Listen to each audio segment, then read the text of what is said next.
This season of Design Tangents is presented by Genesis. You can learn more about the brand and their vehicles at genesis.com.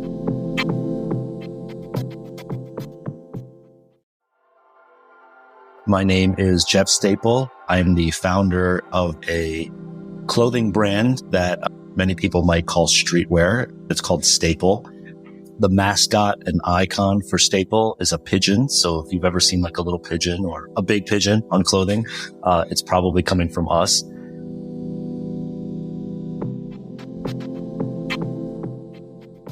Welcome to Design Tangents, a podcast that goes behind the scenes with creative changemakers to learn about their work, inspiration, challenges, and philosophies. I'm Josh Rubin. I'm Evan Ornston. We're the founders of Cool Hunting.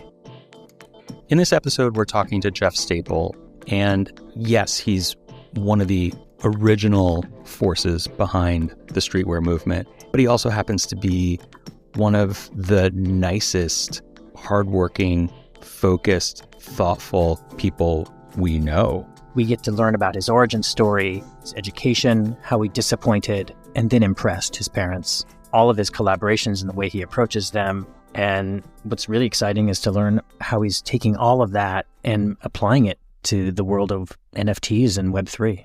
I just love that he's balanced this world of street and this commitment to being a good human. We get to feel that in this episode. Let's dig into it.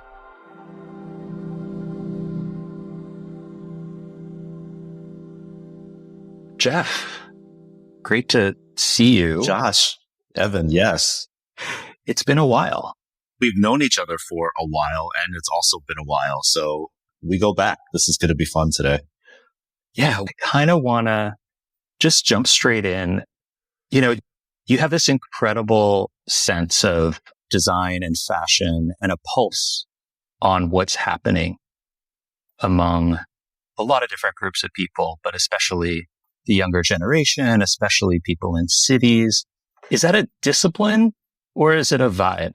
Like, is it just like you just know, or do you study people? No, it's not a discipline. It happens naturally, organically, and automatically. So even if I wasn't making a living doing this, I would be interested in all of these same exact things. It's a personal passion, which probably indirectly relates to why I'm so good at these things, is because I actually really enjoy and love these things, you know?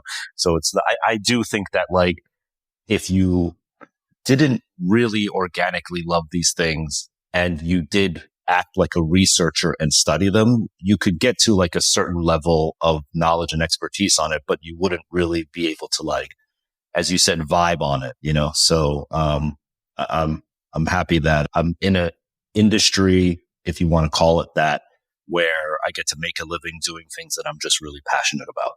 We spoke last week, Jeff, and you were at the Prada Foundation in Milan, and obviously you're there looking for art. I'm imagining that you're somewhat similar to Josh and me, though. When you're there in that situation, you're of course looking at the art, you're looking at the architecture, but you're also looking at the people who are there, and you're seeing how they're engaging with the art and the architecture. But you're also kind of clocking, what are they wearing? What shoes they have? What watch do they got on? What phone are they using? God, yes, absolutely. I mean, that low key, that is actually 80% of what I'm looking at, to be honest. When I go to any sort of like museum or gallery, I'm looking at the people and how they're reacting to the things that they're seeing, not at the actual things on the wall. And like you said, that goes with what they're wearing, you know, what device they're using to capture it on, what app they're using on their device. Like, I'm just a real people person, in the sense, you know, not a people person in the sense that, like, I'm very, you know, sociable, but people person in the sense that I like to see how humans react to things when you put things in front of them. I'm also really interested in kind of like tribes and how many people go to like a museum alone versus in a pack of 2 or a pack of 6, and how they act differently when they do that as well. So yeah, just always observing. I'm not there like taking notes either. Like, I'm not like with a notepad observing like she's wearing Air Force Ones with a swatch.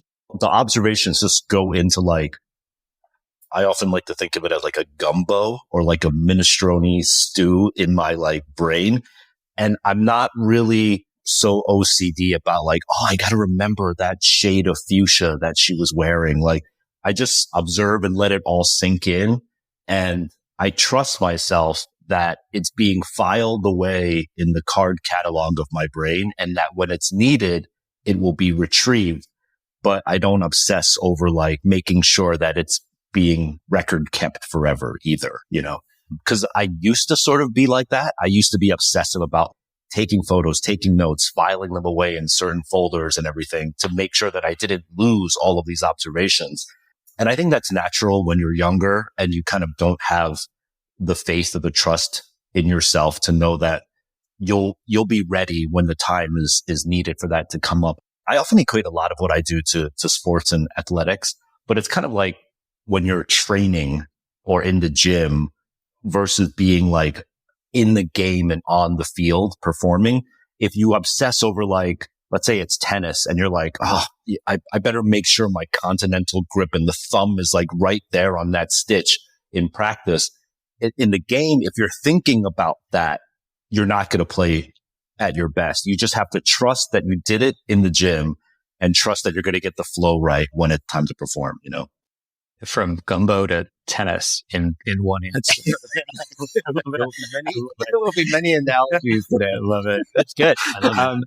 You kind of converted your people personness, your observation, your curiosity about humans and human behavior. You kind of converted that into a business really early, right? I think, were you 19 when you started? When I started my company, it was, I was 22. Okay. It was 1997. Got it. Yeah. Cool. Did you know out of the gate that this talent, this skill that you had was something you could actually convert to a career, to a business? Or was it a little bit of like, well, let me just try it and see what happens? That would be a fuck no. Fuck no that I not know that this was going to be a career. No, I mean, if you go back to, you know, as I mentioned, 1997, and that's when like the company was formed. So I was noodling many years before that, you know. I would probably say 95 is when I was like sort of thinking about, could this be something? Prior to 95, it was just hobby and interest purely. So if you think about it from 95, you're looking at the mid 90s in New York City. I had just transferred from New York University studying journalism to Parsons School of Design to study communication design. But geographically, if you look at that pocket, you're looking at Washington Square Park to Union Square in New York City in the mid 90s, right? So having that energy as my backdrop was on the one hand incredible, but on the other hand, as you guys know, like there was no industry for like sneaker culture or street culture. Like you look at a skateboarder at Washington Square Park back then and you're like, you could be a multi-millionaire skateboarding. He would have smacked you across the face with a skateboard. You know what I mean? It was so premature, that era. So the idea that like a kid could silkscreen t-shirts and like make any kind of a living. I'm not even talking about like, I'm talking about like you might make more of a living delivering pizzas than silkscreening t-shirts back then, you know, having a brand. So definitely there was no inkling of, that this was going to be a thing that I could actually live and do. It was what young people do in New York City, just like fuck around, rebel, try to express themselves in a way that is not lame and whack in their mind. And just try to do something different, you know? So that's what I was trying to do, at that time for sure. And you know, even to this day, I would say, and this is the 25th anniversary of Staple. Maybe only in the last couple of years am I like, you know what? I know what I'm doing. I think I know what I'm doing now. Like that's how long it took. I think we feel so similarly. You know, we were in the same place at the same time, but doing different things, right? So we were in this crazy internet one startup time during that moment. Very adjacent to that, seeing all of that. That was a huge part of the culture of New York in particular at that moment. And our focus was, you know, on tech and doing that, all that stuff that we did back then. but there's so many analogs. What was the founding year of Cool Hunting? Well, Cool Hunting started in 2003, in February 2003. Yep. Evan and I met in 99. I had just finished grad school at NYU, and Evan had already been at Razorfish for a while because he helped start that company in the mid 90s. And it was still Web 1, and it was still that, even in 99, it still was a very similar energy to what you're describing from mid 90s. It was starting to shift because there was this excitement. There was this like amplification coming from the tech world, looking at how, everything that we know suddenly could have a digital layer to it. And what might that look like? And no one necessarily had the answers, but we had all these new questions. Yeah. And a lot of very curious people around us. But I want to dig into something that you said, which is, you've been doing what you do for a long time, and now you're starting to feel comfortable and skilled and honestly talented at what you do.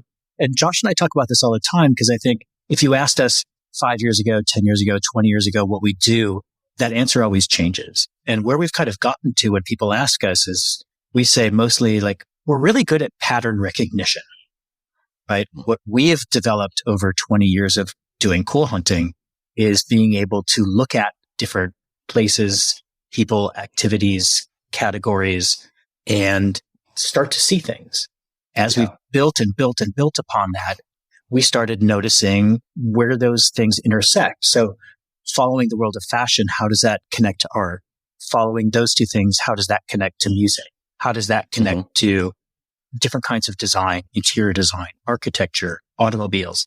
And it's finding those little, threads between them that we've realized we're really good at doing. But if you asked me even 5 years ago, I probably wouldn't have thought of that. It's really sunk in to the point where I think that's what we do is we identify these observations in ways that maybe other people, they're too subtle maybe for other people to determine, and they don't have the exposure that we do to that volume of things over a long period of time to build up that reference library that you mentioned. Yeah. I mean, the only way that you can really get to that point where you can start seeing the patterns and, connecting these dots is by first amassing all of the data into your head. And I'll tell you like the sort of like sneakerhead analogy version of that. The only way that you can understand the difference between an Air Force One that's made in China or Vietnam or Korea or a bootleg or an Air Force One that's been designed by Virgil Abloh versus somebody else is to first amass dozens, if not hundreds of pairs of Air Force Ones, smell them, understand what the laces are like, understand what happens when you open a box, to then pick up a shoe and be like, this one's probably from the mid 2000s, made in Korea before they moved their manufacturing over to China. Like that level of connoisseurism requires you to like see all of this stuff first. Yeah, it's a really good point. Can you be a wine connoisseur having only tasted one glass of wine? You can study it, but like until you actually swirl the wine and drink many of them from different countries, like, can you really call yourself a connoisseur? You could be a student, you could be a red expert. But I think what we do is we are out here in these streets. You know what I mean? That's why I still call it streetwear, like, and street culture. It's not necessarily because it comes from like skateboarding or punk or graffiti, which come from the streets, but it's actually because people like us care about the data and the analytics and the academia of it. At least I do. I do understand that like these things come from a learned place, but I think without the application in the streets, I'm using air quotes, with real people interacting with them, it doesn't matter. It doesn't carry that weight, like for instance, in college, I was a huge typography nerd. I was like so crazy into typography, both the early typographers to the modern typographers, and just understanding all of like, negative space and serifs and sans serifs and weights and counterbalances and everything like that. But when you see type and fonts in a subway or on the side of a bodega, like it carries different meaning and purpose. It's one thing to draw an amazing font in a in a type lab, it's another thing for it to be like the bodega owner using that like on the side of his shop. The reference and the context changes, which that's the validating point to me, is when it's actually used in real life. Just sticking with college for a second, you mentioned that you switched from journalism to communication design. I knew the comms design side of your education. I didn't know that you started in journalism. What prompted the switch? Was it fonts? Did fonts make you switch, like the writing and obsessing over the words you were seeing? No, the switch was prompted because of work. You know, when I was going to NYU, I had so many random part-time jobs all the time. I swept hair at a high-end Fifth Avenue hair salon. I delivered pizzas. I bussed tables at a Chinese restaurant. I worked at Paragon Sporting Goods. Like, just basically there was no context for what I wanted to do other than, will this person pay me 25 cents more per hour than the previous person? If they do, I will take that job, you know, and I didn't care what it was, which I personally love, because I think it's important that people sort of sample all different stuff. And if whatever the motivator it is a bit, for me, it happened to be just like hourly salary, then I was going to do it. I finally ended up landing a job that paid crazy money. And I'm talking like $9.75 an hour. Like back then in the 90s, $9.75. What are they, crazy? You know, and, I didn't even know what this was, but it was known as a desktop publishing graphic design firm in Soho. No idea what desktop publishing was, right? But they paid $9.75, and it was a data entry clerk. It's a glorified way of saying I answer the calls and I type in what people say and relay the message to whoever needs to get it. That was data entry. And so I interviewed for the job. It was a great location, Broadway and Houston. So it was really convenient for me to get to class and stuff. And I was still going to NYU at the time. And so I'm sitting here and I'm just looking around the office. It was a small boutique office. And I'm looking at these people just taking words and pictures and moving them around their screen. And like, they were getting paid to do this. And I was like, what is this weird job? You know? And that's when I learned about graphic design. And I remember a funny story was, you know, I was thinking when I do data entry and like relaying messages, I would do this using Microsoft Office, like Excel, Word, you know, stuff like that. They had me doing it in a program called Quark Express. If anyone remembers Quark Express, which is the too well InDesign. Yeah. And so I was like, why are you going to have me just type messages and mailing labels in this program that I got to learn, right? But they taught it to me. And then from Quark, they taught me Illustrator and then taught me Photoshop. And before I knew it, I got really good at it. And so I was inadvertently learning like sort of the baselines of graphic design from the program side, but also observing what these people were doing. And soon after, I was like, I want to do this. This is so cool. This is like, you know, what they're doing is so amazing. And at the time, when I went back to NYU to try to take some classes, they offered no graphic design classes back then. You know, I think they do have a program, a really strong program now, but back then they didn't. And that was really frustrating for me because I was paying very high tuition and not getting the thing that I wanted to get, you know. And then so I explored Parsons and then really made the big life gamble. And I don't use that word lightly, but I made the gamble to leave NYU, have pretty much none of those credits apply to Parsons, and start all over again in my foundation year as a freshman in Parsons School of Design. So those 2 years at NYU, I essentially dropped out. It was useless. And then went to Parsons to pursue this new career choice. And as you can imagine from my Chinese immigrant parents, first of all, just journalism already was like, wait, you're not going into accounting, law, or like medicine. And you know, like, so already journalism was like a miss, but then leaving NYU to then go to art school was not an easy conversation between my mother and I. How's your mom feel about it today?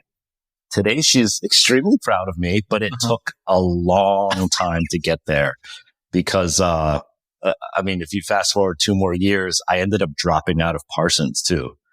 So I'm a rare double dropout with no degree to show for it. And dropping out of art school was a real rift in my whole family, to be honest. I'm an only child. I'm the first one born in America, first one to graduate high school, first one to go to a college.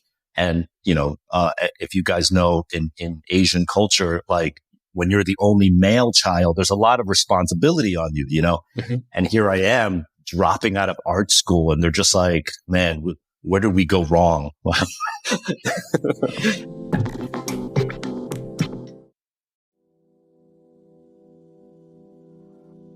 We're just back from the New York Auto Show. We saw so many great things. To be honest with you, though, one of the things that always stands out is whatever Genesis is doing lately. And they unveiled their new GV80 coupe concept. I love how the descending roofline makes the SUV look like it's built for speed. I guess that's why they call it a fastback. We had the chance to visit Korea and spend time with the Genesis team. We got to learn so much about their approach to design, innovation, and what defines their core principle of distinctly Korean. Stay tuned for our episode with their two creative leaders, Luke Donkerwalkie and Sang-Yup Lee, later this season. We'll be digging into how they've done so much so quickly to build the brand and design an entire lineup of gorgeous new cars that are winning awards and turning heads. You can learn more about the brand and their cars by visiting genesis.com.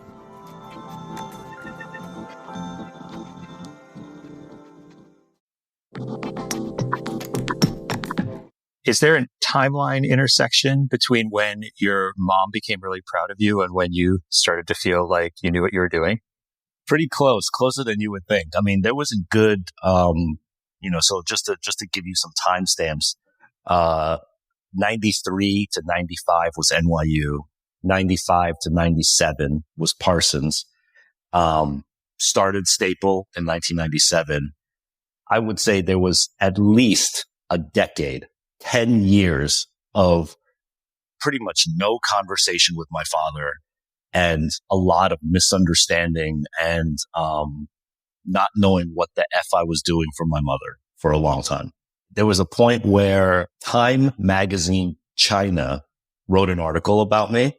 And that's when they were like, oh, wow, you're not a complete knucklehead. Like you're actually doing something legit. Yeah, it's always the print media that gets the parents, it seems. Yes. That's why you still need the New York Times and Time Magazine. Totally. New York Times should be like, instead of all the news that's fit to print, it should be like, we're here to make your parents proud. It's really true. Jeff, I want to bring up something you mentioned a little bit ago because you opened the door to this. You mentioned Nike, and I know they're a long-term collaborating partner of yours. We think you do a lot of things really well, but collaborations, you're kind of our role model for how to do collaborations and do them really well. And I don't want to say it all started with Nike, but there was a lot of attention around that when you first started. Can you tell us a little bit about Nike and how that's been part of your life? Nike's been part of my life since I was in the 6th grade. So whether they like it or not, they're part of my life. So I've been just a sneakerhead from as long as I can remember. But in terms of working with them, it was actually a really interesting way that I got into the Beaverton door, as they say.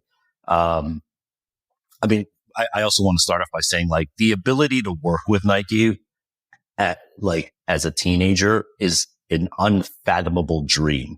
To even go to headquarters was like, that's like Oz. You don't get to go there. No one gets to go.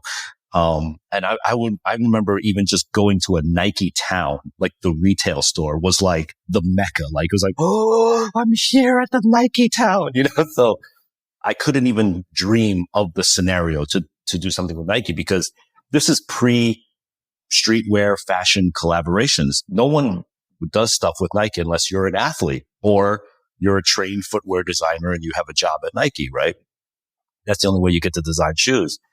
I was at this time, I had Staple, the very small clothing line, and then I was doing a lot of freelance projects with different, I would call them clients, but I was really just a one-man show doing different design jobs. And one of them was, I was the art director for the Fader magazine.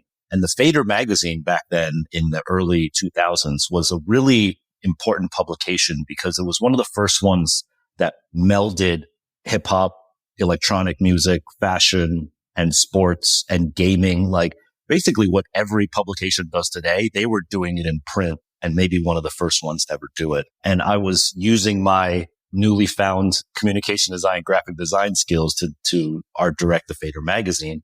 But because I had the journalism background as well from NYU, I would be invited every once in a while to contribute an article here or there, for a feature. And then, this is the first time I'm actually observing all of this.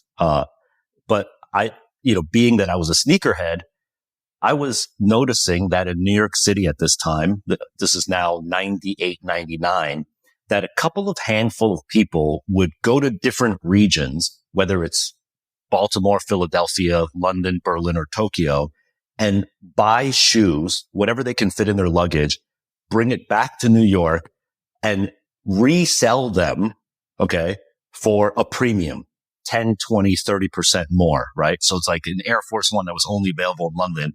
You bring it back here and then you sell it for like $120, right? Hence resellers and reselling as an industry now, but that they were reselling shoes that they were buying in foreign countries.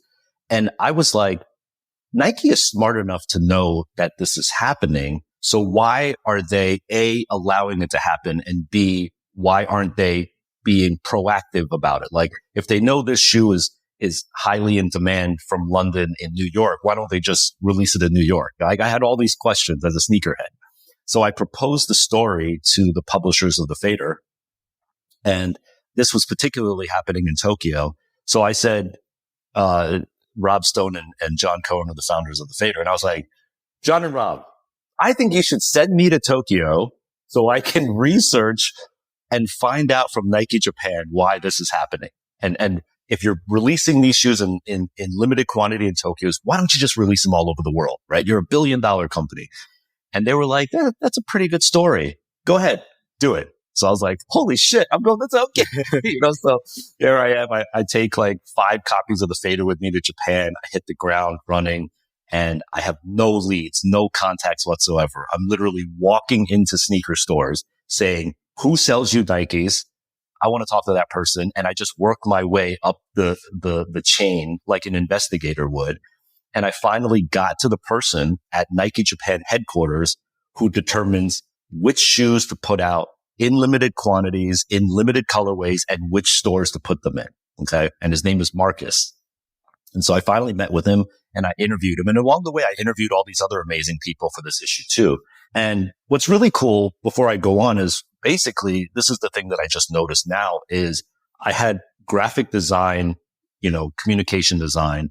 I had, sneaker culture and I had journalism, and I was triangulating my strengths almost into like a mini superpower. But I'm just noticing now that I was like, oh, I can write, I can do design, and I'm a sneakerhead. Let me just like tie all these things into a bow and like figure out what to do with it, And I don't think young people today do that enough. I think they still think in silos, like, what is the one thing I need to do? Like, no, take all the things and just like Frankenstein them together and create your own lane. There's the gumbo again. It's the gumbo. Exactly. Yeah. So I'm in Japan. I managed to get this interview with Marcus, and Marcus was the guy that was like, after the interview was done, he was like, so wait, you've got this like, cool little t-shirt line. You're selling in some boutiques. You're a sneaker connoisseur. You know what you're talking about with sneakers. And you're like writing and you're designing. He was like, we need to be working together. And I was like, what? He's like, yeah, like we need to get you with people in Beaverton to like figure out what we can do together. And I was like, hell fuck yes, And so that's where the door to Beaverton sort of like creaked open for me, before I bum rushed it open and started doing stuff with them. But that's how the Nike relationship started. I love that. Everything that you just talked about showed up. Am I right that the first project you did was the navigation pack with Nike? The relationship actually started with a lot of like, can you help us with our annual report layout? Or Mark Parker is coming to visit New York. Can you help us outfit the conference room so it looks really impressive to Mark Parker when he comes? I remember one of the early ones was like Kid Robot and Barney's did a collaboration on an Air Max 1, and they asked me to design the packaging for it. So I did the box design for it. So it was a lot of like that type of stuff before they said, hey, why don't we do a shoe with you? And I think the first shoe was actually a Cortez and a Rift, the split toe Rift. Yeah. So it was that. It was, I think if you Google it, it's called the Nike Laser Tattoo Pack. And then, Nike Cortez and Rift. That was the first one. I think Navigation came soon after that. And then the Nordic Pack came after that. And then, of course, the Pigeon Dunk soon after that. Of course. Yeah. Yeah. But I thought it was interesting because the Navigation Pack talks about, right, you're using tech, you're using lasers to very early on to sketch things onto or imprint things into the shoes, to the fabric of the shoes, the leather of the shoes. And you also tied that to different cities. So some of what you were talking about here's different cities where different things are happening. You've got technology, you've got design, you've got all this, and all this all comes together in ways maybe you weren't even thinking about. Great observation. But as we're talking about it now, it's like, hey, all these things were in your gumbo, in your brain. That same theory of why I even asked to go to Japan, this idea of like cross-border reselling, was also my own design brief to myself for the Navigation Pack, which was based on London, Tokyo, and New York. As I was seeing it, these sort of like epicenters of where like the sneaker trading was happening. That's why I picked those three cities. So it was like sort of the same gumbo again, but then applied to this opportunity of being able to do something with Nike. And yeah, you mentioned the laser technology, which was amazing. At that time, the laser technology, which was used to like put art on, but also perforate and fold leather really well, was only used in a one-of-one art manner. I don't know if you guys remember the 255 Elizabeth Street space, which was like the first energy center of Nike. Yeah. So only products that 255 Elizabeth Street sold had laser on it. They actually came to me and said, okay, so Jeff, you've seen this laser thing. Let's do something that is available globally using the laser now. And so that Navigation Pack was the first time laser was used on a worldwide level. You talked about the moment in time when product had a lot of variation regionally. I loved that moment because as travelers, we got to find things that were unique to the places we would visit. And that's still the quest. That's still, when we travel, we're still looking for things which are unique to the places we're visiting. Increasingly, it's about finding solo makers that are in different parts of the world that are the only one doing what they do. I don't remember the last time I walked into a sneaker store anywhere in the world and saw something which was unique to that region. No. And so thinking back to that moment when you were saying, oh, well, why isn't Nike importing these Tokyo drops, these London drops, and bringing them to New York because the New Yorkers want them, right? I was one of those New Yorkers that wanted them for sure. Mm. But now I guess I got what I asked for. Well, yeah, it ruined it. It really ruined it. I guess the question, is it your fault, Jeff? That's the question. Is it your fault? Did you do this? It's a pendulum swing, right? Like, I think now that, unfortunately, Nike and the rest of them realize that, like, instead of thinking of the world in silos like this, let's think of them demographically like this. So like soccer moms, club kids, skateboarders all across the world, right? So like if there is a chain of stores or a group of like these 1,000 stores that cater to soccer moms, let's create a product that just hits all of them. So to your point, Josh, now when you're in Copenhagen, Berlin, Shanghai, or Melbourne, you're seeing the same shoes all over the place, because they don't think of it regionally anymore. And the reason why I say it's a pendulum swing is because I do believe that they are recognizing the mundaneness of this. And I think that sneaker companies and fashion brands are looking more regionally again, just to add that sort of like, specialness, cause frankly speaking, there is still, even though we are quite homogenized now because of the internet and social media, if something pops off in Chengdu, China, and it's like bubbling, literally in about 6 hours, it'll be bubbling in New York. Like that's how long it takes now, where previously that might have taken 3 years. I still believe that when you take the time and explore and go out to these like nooks and cranny pockets of like different neighborhoods and different areas in the world, there is a vibe and a spirit that exists there that cannot be translated through social media and an app. And you can create really interesting product that touches only that subset or that city, which is why, not to digress here, but like why foodie culture is such a thing, because food is the one thing that you cannot consume, no pun intended, through a social media app. So if you want to try Noma, if you want to try Narisawa, you have to hop on a plane and go there and get the reservation and experience it. And that's why like food is to me like the last bastion of sort of like where social media hasn't touched it, other than the selfie pic and like the food pic. But like if you want to actually enjoy it, you got to get on a plane and go there. What's the last amazing meal you had and where was it? It was in that focaccia sandwich spot in Milan. It's like a real dive hole in the wall. It's a really long Italian word that I'm not going to try to butcher. It starts with ALL. But they make these focaccia sandwiches with either like, mortadella or prosciutto or bresaola. And it's just amazing. It costs like €6. It's great. We were talking about this, like how we miss these places if you go. Tokyo Hands is one of those iconic stores that's so unique. What are some of your places that you love to go? You were just in Milan. Is there somewhere you hit up that's obscure? What are the ones that you think about? I can't wait to go to Tokyo or this place to go to that store. Here's the double-edged sword, right? Like when we go to a place and we discover it and then we tell our friends or put it on social media that like we're at this amazing place, we kind of inherently ruin the place all at the same time, right? So Yep. it's a little bit like, but I also don't want to be like, I want to share at the same time as well, so like I don't want to be totally secretive about it. But yeah, there's something really special about, and it's not even about exclusivity.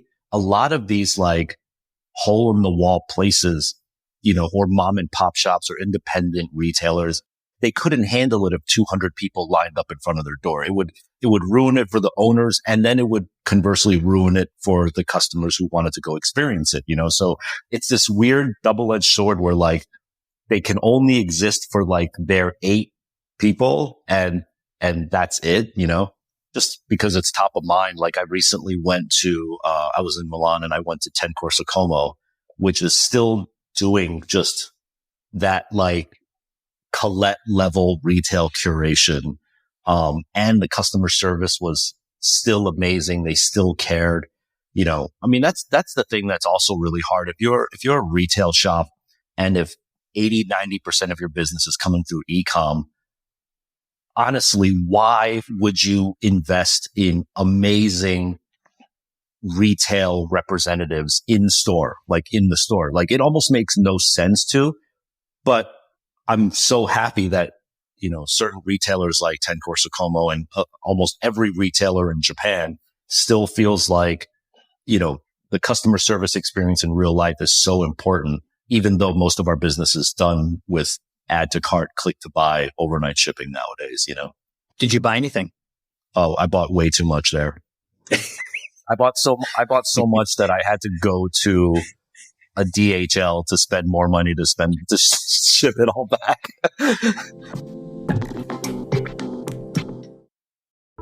Quick interruption from me, Amy Devers, host of the podcast Clever.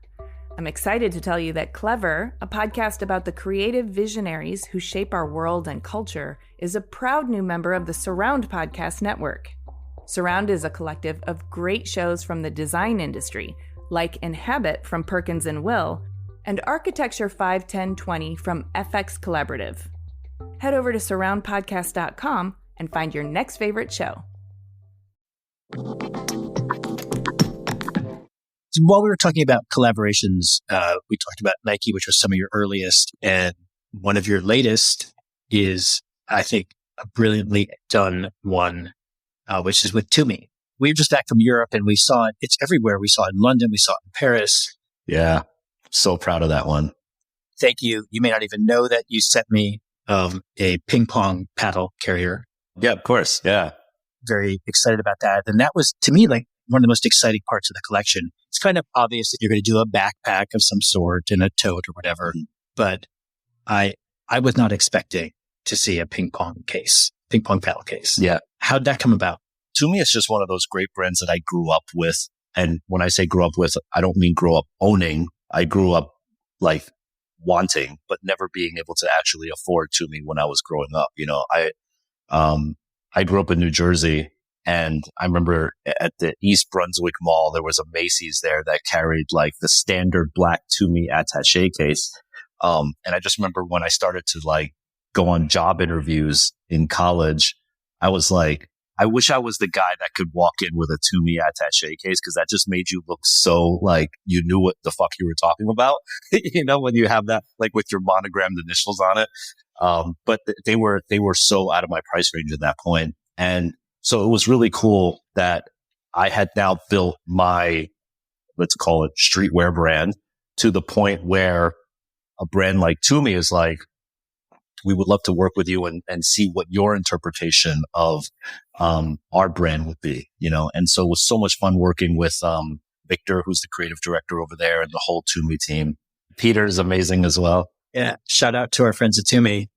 So, I mean, there's no questioning how much obsessiveness they put into every square millimeter of all of their bags, right?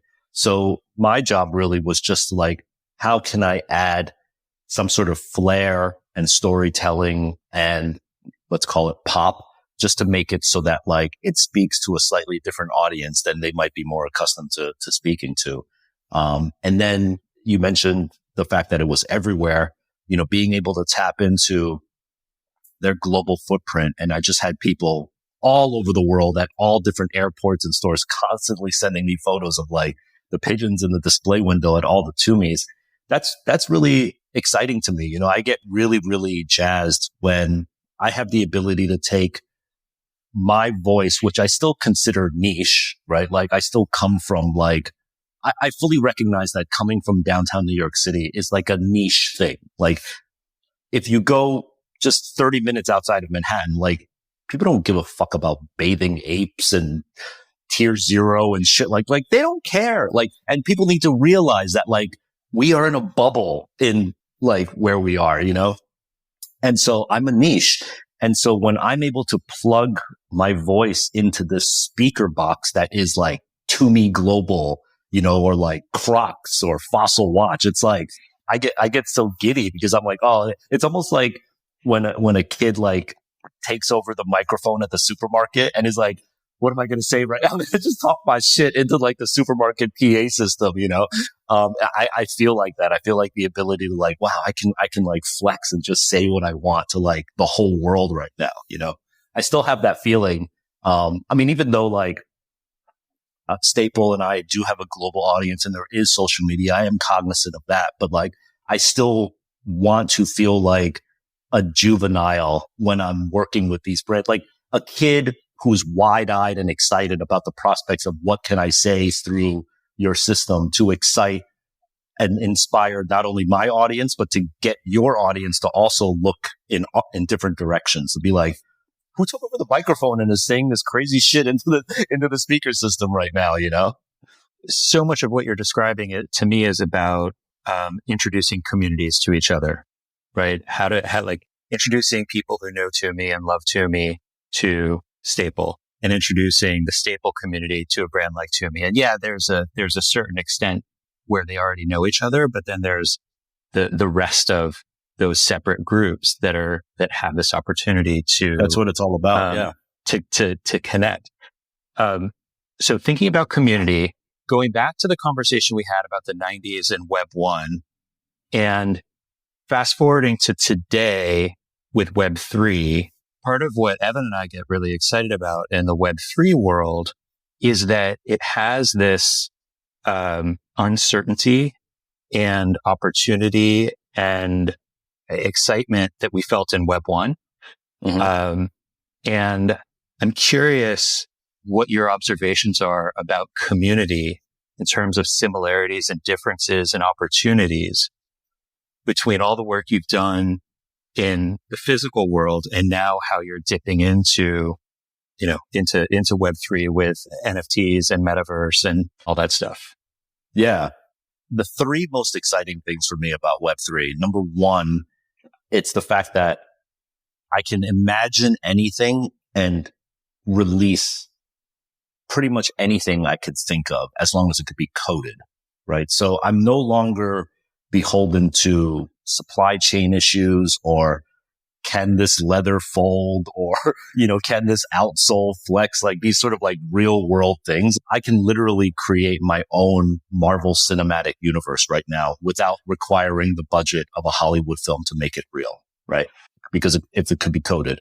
So that's really been super inspiring for me. And like my brain is just back to like that first day that I pulled a silkscreen on a t-shirt, I felt like I had the power of God in my hands. I can like silkscreen anything onto a t-shirt. What can I do? Right. That is what I'm feeling now with Web3, where it's like, wow, I can create any storyline I want. So that's the number one most exciting thing. The number two, it's a de-evolution of bureaucracy to the point where I am now talking directly to my audience. There is no longer head of PR, head of marketing, head of comms, head of sales, and all this bureaucracy in between. It is just people on Discord talking directly to me. And I can get that feedback immediately one-on-one and decide if I want to pivot and make a change for the community or not. And if I decide not to do it, I have to understand that there's going to be immediate repercussions from the community if I don't listen to them, and so there's this like very direct one-on-one conversation.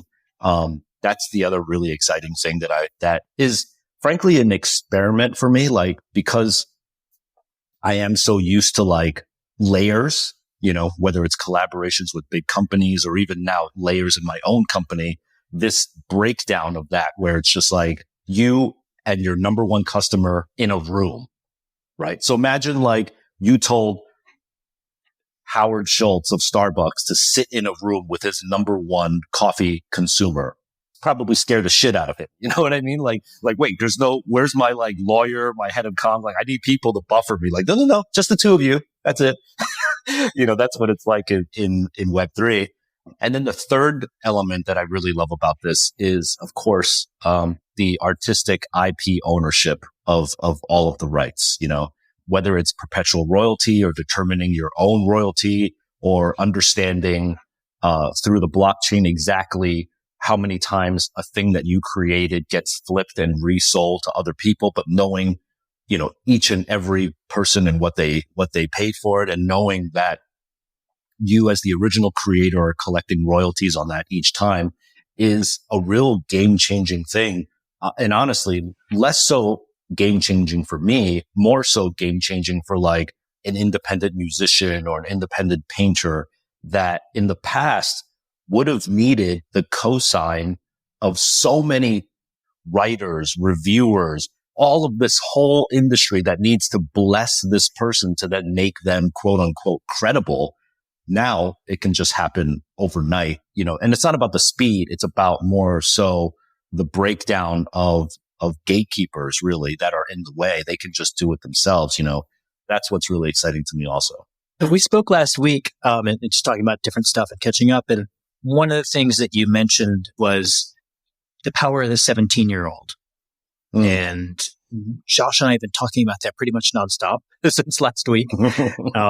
And maybe you could just explain for our audience what you mean by that.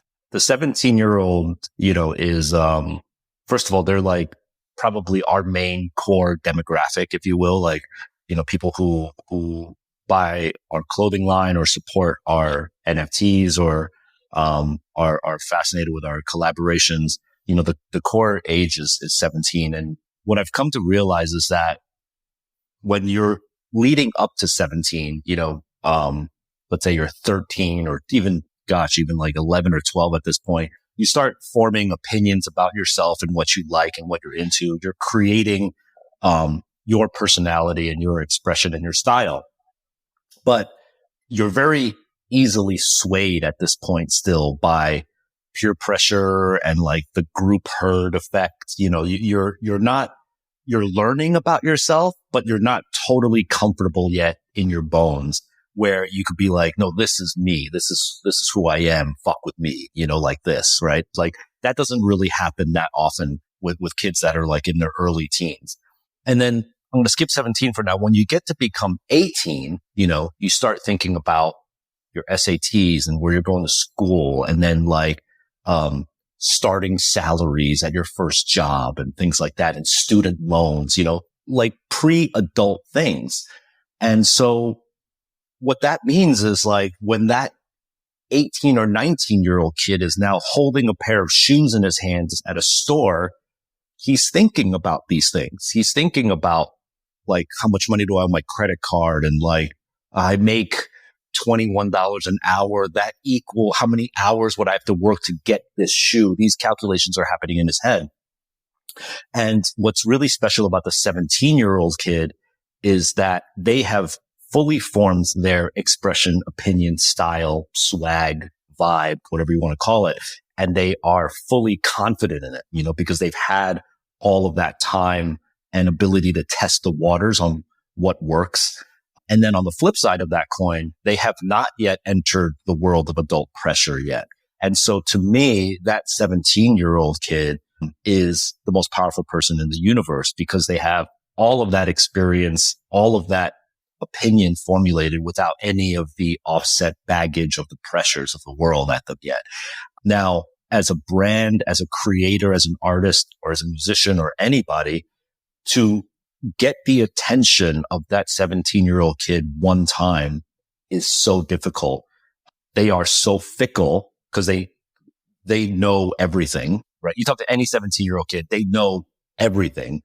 You can't tell them they're wrong about any single thing, you know, and you also, if you try to wag the dad finger at them, like, well, you know, you should be saving money. They're also going to like give you the finger, right? And I love that. They just have complete freedom. And so getting that kid's attention is the hardest thing in the world for a creator to do, even one time.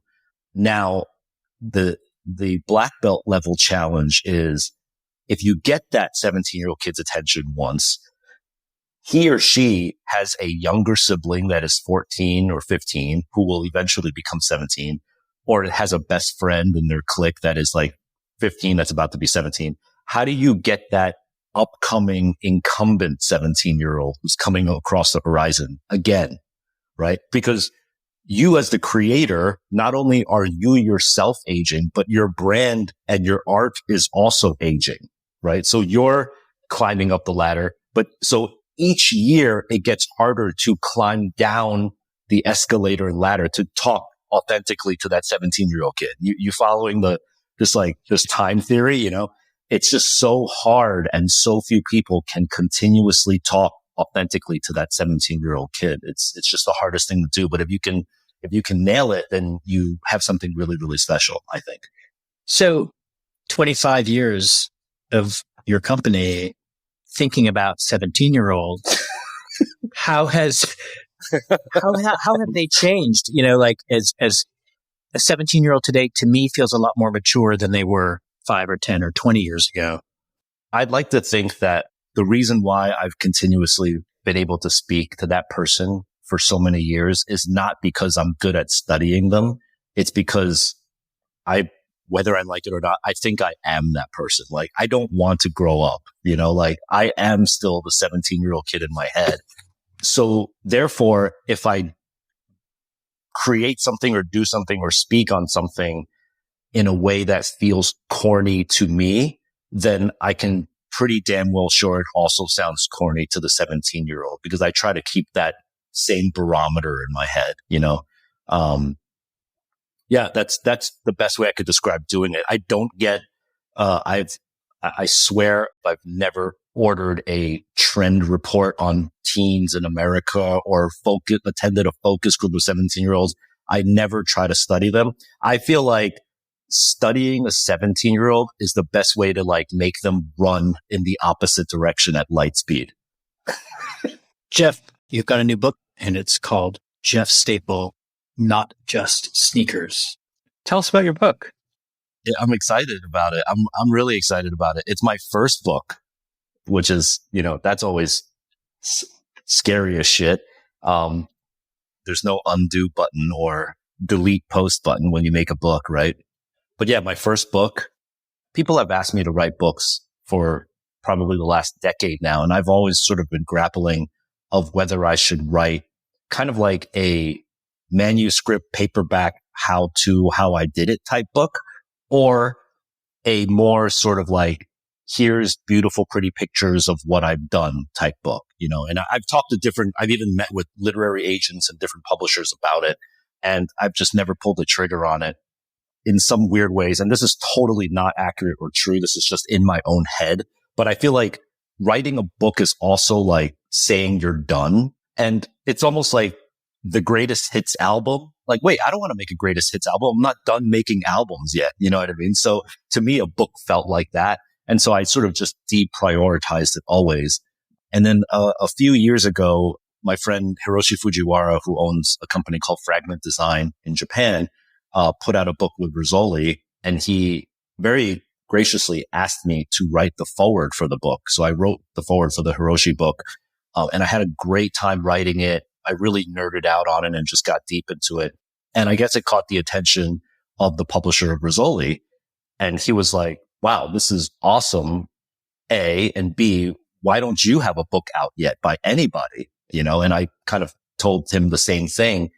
And he was like, would you like to do a book with Rizzoli? And so I was like, wow, that's epic. Because when I was even thinking about the concept of writing a book, I was going to go kickstart it, self-publish it, maybe make it at Kinko's, like in a zine. Like, I never thought that, like, wow, I can actually have it be properly published by like a world-renowned legendary publishing company like Rizzoli. The one thing I did not want to do is make a huge book of just I didn't want to make a catalog. Like, here's all the pretty things I made. That would be so dissatisfying to me, because that's just hanging the carrot in front of the kid, but not telling how you grew the carrot. And so I wanted to make a book that, yes, showed a little bit of like the carrot, but also went into the backstory of how these things were made. And even preceding that, go into the backstory of who I was when there wasn't even a glimmer or a chance in hell that I could even work on any of these projects, So that way, if you're Tom, Dick, Harry, or Sarah in Boise, Idaho, and you're 16, and you have all these like sketchbooks and journal entries, but you have no idea how they could actually apply into like a career or the real world. I think when you look at that chapter of the book, which talks about pre-staple, it goes all the way back to elementary school. You might be like, holy cow, this person was and is as random as my head is, but look at what they've been able to create out of this, So the book is sort of organized from pre-staple to then staple, the clothing line, reviews that. And then there's another significant chapter about read space, which we have a lot of overlap and alignment on, and just about what we were talking about with retail and customer service and presentation and curation and all of that. And then there's a chapter about collaborations, which is organized beautifully, alphabetically, just A to Z, with almost all of the collaborators that we've worked with in the past. And then in the back of the book, there's this beautiful appendix where we had an editor reach out to all these different peers and luminaries and notable figures in our industry. And it's almost like the high school yearbook where like you write your thoughts in the back of the yearbook. So like they all gave their thoughts about like the brand and myself and how we've worked together and stuff like that. So it's just this incredible collection of amazing people that we've crossed paths with or I've worked with in the past.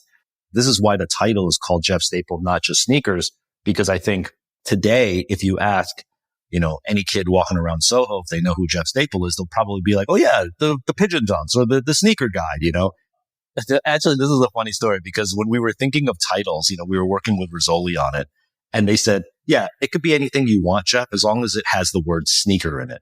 And I was like, God damn it, they're like trying to fit. So I was like, okay, let's call it not just sneakers. And they're like, fine, you win. But yeah, I love the title because it just shows that like there's a lot more going on here than just a Nike Dunk. I love that. You're so talented and so smart. And beyond that, you've brought a warmth and a kindness and a presence to every interaction we've ever witnessed over the years of knowing you. I don't know. I have so much respect for that, but it kind of leads me to think a lot about integrity. And just kind of in closing, would love to just hear some thoughts on how you maintain your integrity. I'm going to record that soundbite and use that as my Wikipedia entry from that one. No, I really, really appreciate that. I think it's just even though I take a lot of care and pride into everything that I do, at the same time, strangely enough, as this may sound, I don't take it that seriously. Like, we're not out here curing cancer, you know, we're making cool stuff for cool people to like, hopefully, support. So I take that with a grain of salt. And then I also know, and this probably came from all of the different various jobs that I've had in my life, but like, I know all of this can end tomorrow, you know, and I know the same people that you see going up the ladder are the same people that you're going to see coming down the ladder. And I also know that nobody stays on top forever. I'm fully cognizant of all of that. And then again, always remembering that we're just on this earth for such a short amount of time. Let's be as good as we can, contribute as much as we can. Don't hurt anybody. Don't be a dick. And it's pretty simple. Like, that's it. I feel like people get really like convoluted and confused about all these other factors. But if you just break it down to like, bro, you're here for like 80, 90 years. Like, it's not that long. Just do the best you can in this amount of time. And then when you're gone, whatever you've produced, hopefully it affects somebody in some way. That's all you can really hope for in the time that you're on this planet. Beautifully said. So inspiring. You're a real hero of ours and a real icon of the multi-hyphenate, Jeff. You really are. Thank you so much. Thank you for listening to this episode of Design Tangents with Cool Hunting. Make sure you hit the follow button wherever you listen to podcasts so you don't miss an episode. Design Tangents is proud to be part of the Surround Podcast Network. You can check out many other amazing design and architecture related podcasts at surroundpodcasts.com. That's podcasts with an S. We're psyched to partner with The Studio by Sandow to make our show possible. Huge thank you to our production team, Samantha Sager, Rob Schulte, Hannah Vitti, and Wise Grisette. Our theme music is by the amazing Matthew Deere. And thank you to Genesis for presenting this debut season. Stay tuned for the next episode of Design Tangents and learn more about us at coolhunting.com.